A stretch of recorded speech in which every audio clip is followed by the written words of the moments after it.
بسم الله الرحمن الرحيم. هنعرف مع بعض طريقة إغلاق التطبيقات المفتوحة في خلفية الهاتف بشكل تلقائي عشان تحافظ على البطارية وتحافظ على سرعة الهاتف. طريقة ببساطة، بنضغط على خيار الإعدادات. من خيار الإعدادات بننزل نختار الإعدادات الإضافية،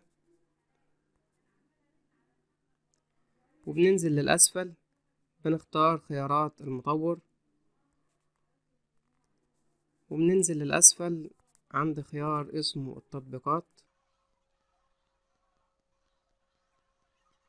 هنا التطبيقات عدم الاحتفاظ بالأنشطة، محو كل نشاط فور مغادرة المستخدم له، بنعلم عليها بنفعلها بالشكل ده.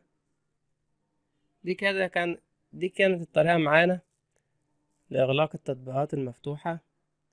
بعد ما تنتهي من التطبيق وتخرج منه بيتم غلقه بشكل تلقائي. أرجو يكون استفدنا من الشرح. لو عجبك الفيديو ما تنسناش باللايك والاشتراك في القناة. والسلام عليكم ورحمة الله وبركاته.